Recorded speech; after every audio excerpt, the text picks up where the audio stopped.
Salut tout le monde, je suis là avec une vidéo pour vous aujourd'hui, pour le rentrée. Avant de commencer la vidéo, j'ai une mauvaise nouvelle et une très bonne nouvelle. Alors la mauvaise nouvelle, c'est qu'il y a un problème avec les commentaires. Vérifiez que vous me suivez sur Google+. Le lien ça va être dans la barre d'infos en bas, mais apparemment si vous me suivez pas sur là, il y a certaines personnes, je sais pas comment ça marche exactement, mais il y a certaines personnes qui me suivent pas là-bas, je peux pas répondre à leurs commentaires et ça c'est tellement triste. Deuxièmement, il y a un problème avec les commentaires, je sais pas ce que c'est, mais il s'affiche pas.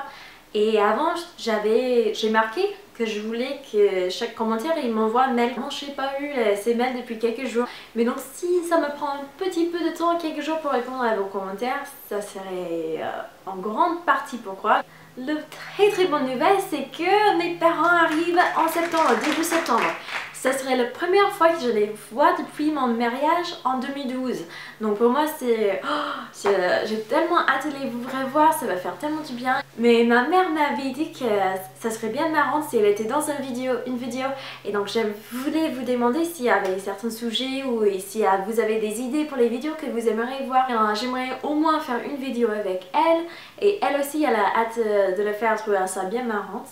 Sachant qu'elle ne parle pas vraiment français. Donc si vous avez des idées pour les vidéos, je suis bien preneuse, j'aimerais bien les entendre.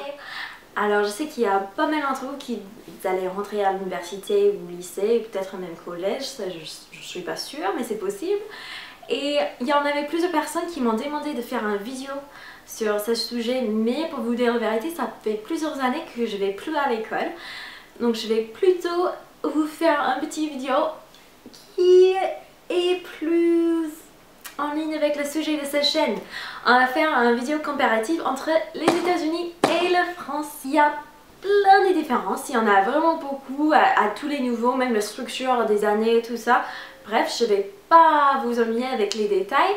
Je vais parler dans cette vidéo plus particulièrement des différences entre les lycées. Si vous allez aux États-Unis, vous allez certainement avoir un choc. Et pareil, si les Américains ils viennent en France, ils vont certainement être un peu choqués aussi par ces différences. La première différence, c'est quelque chose... je me suis fait rappeler quand j'ai vu tellement des vidéos cette année ou pour la rentrée où les gens ils parlaient des stylos, des gommes, des crayons qu'ils ont pris, leurs cahiers, etc., etc. Je vais vous dire tout de suite, aux États-Unis, si vous avez un essai, une dissertation à faire et vous le faites en stylo ou même en crayon, des fois il y a certains profs qui vont vous dire que vous aurez tout de suite 0. Ils n'ont pas envie de lire l'écriture à la main, ça c'est vraiment... Moi je dirais à partir du 6e, ils ne veulent plus voir de ça quand ils peuvent l'éviter les profs.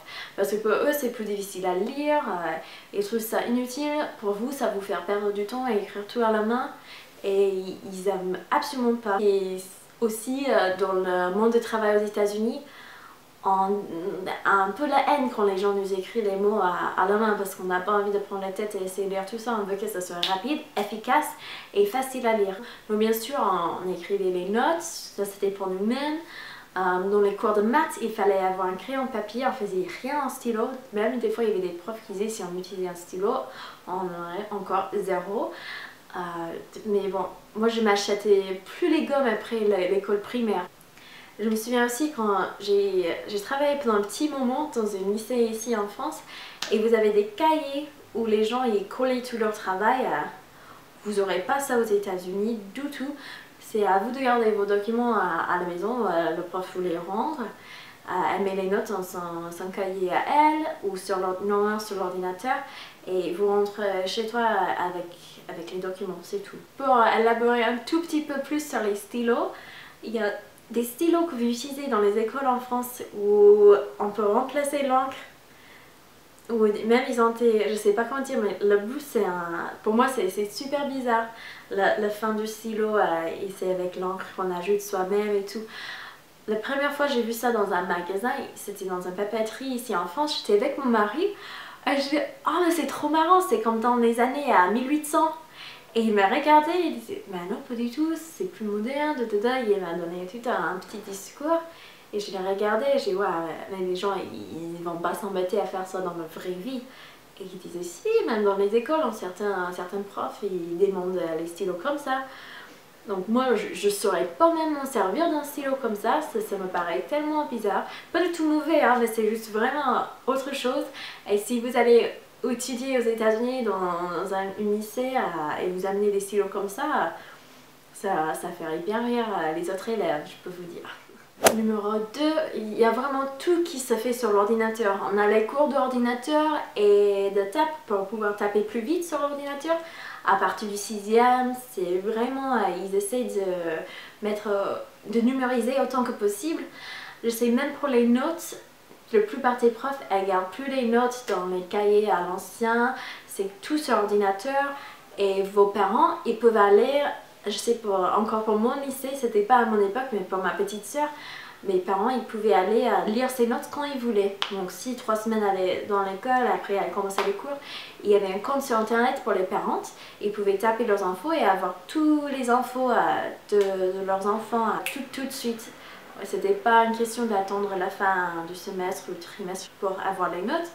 On savait tout de suite comment ça s'améliorait ou que ça diminuait le progrès. Numéro 3, c'est les sports. Parce qu'aux États-Unis, dans les lycées, le sport, c'est un dieu pour certains. Il y a des personnes qui vraiment sont obsédées. Il y a des gens qui apprécient tellement le sport, qui vont à l'école plus pour le sport que pour apprendre. Et c'était vraiment... des fois, et dans certaines écoles particulièrement, ça peut être même très exagéré. Après, c'est vrai ça a fait qu'on avait un bon esprit de l'école, tout le monde se sentait lié à leur école. C'est très culturel. Et dans certains états, je sais que c'est plus fort que dans d'autres états, donc ça dépend vraiment où vous allez aller. On a nos équipes, on a nos mascottes. C'était quand j'étais en 3e. Aux États-Unis, j'étais sur l'équipe de danse. C'était bien marrant.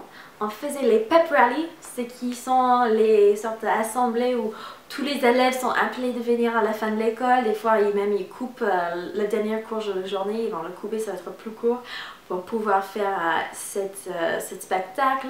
Et bien, ils essaient de motiver tout le monde pour le sport. En tant que danseuse, on avait des danses qu'on faisait toujours pour ces spectacles. C'était vraiment particulier. C'est vrai, c'est une autre expérience et il ne faut pas la critiquer avant de l'avoir vécu par contre, parce que vous aurez des critiques à faire, mais il faut le vivre avant pour bien comprendre. Le déjeuner, ça dure seulement 30 minutes du début jusqu'à la fin et puis il faut revenir dans les cours vite fait. Mais l'école, ça finissait à 1h30, 13h30 tous les jours. Prochaine différence, j'hésite un peu à la dire parce que j'en ai parlé une fois sur mon blog et il y avait plusieurs personnes qui l'ont très mal pris. Donc je vais essayer de le dire autrement cette fois-ci. C'est que les profs, ils lèvent le voix. Pour moi, c'était quand je l'ai entendu pour la première fois dans une école française, j'étais vraiment choquée. Et pour moi, je me souviens, je rentrais de l'école et je disais à mon mari, mais il crie aux enfants ici dans l'école. Et pour lui, il trouvait ça tellement bizarre que je trouvais ça bizarre. Et pour lui, c'est pas vraiment crier, c'est lever le voix, blablabla. Si un prof lève le voix aux États-Unis, comme les profs ont le droit de lever le voix en France, vous pouvez être certain qu'il y aura des parents qui vont appeler, qui vont saouler l'école avec les plaintes. Et peut-être même si ça arrive à plusieurs reprises, le prof, elle pourrait perdre son travail. Alors c'est pas que c'est mauvais, hein, c'est juste vraiment différent. Mais pour un américain, si un prof lève le voix, ça veut dire que le prof a perdu le contrôle de la classe. Ou ça peut vouloir dire aussi que le prof est juste complètement cinglé et il faut le virer tout de suite. Donc pour nous c'est assez choquant, c'est très mal vu. Et pour moi c'était... ouais, après vous pouvez dire tout ce que vous voulez, peut-être on est trop sensible, peut-être c'est le bon moyen. Je suis pas là pour vous dire le contraire, hein. C'est complètement notre mentalité et je suis pas là pour vous dire ce qui est bien et ce qui est mal, juste pour dire ce qui est un peu choquant pour un américain en France, hein. Donc prenez pas mal. Bon, je crois que cette vidéo est assez longue comme ça. N'hésitez pas à me dire dans les commentaires les idées que vous avez pour les vidéos que je pourrais faire avec ma mère. Éventuellement avec les deux parents, mais bon, mon père il est bien plus timide. J'avais aussi plusieurs personnes qui m'ont demandé si mon mari il ferait une vidéo avec moi et il a rigolé, il a dit oh non. Et puis je l'ai convaincu, j'ai dit mais si j'arrive à avoir 10 000 abonnés, tu feras bien avec moi. Et il disait oui, mais c'est parce que je crois qu'il ne croit pas trop que je vais arriver à 10 000. Je vous embrasse très fort et j'espère que la rentrée ça passera très bien pour tous qui vont à l'école et tous ceux aussi qui répondent au travail, etc. Je vous fais d'énormes bisous. Ciao!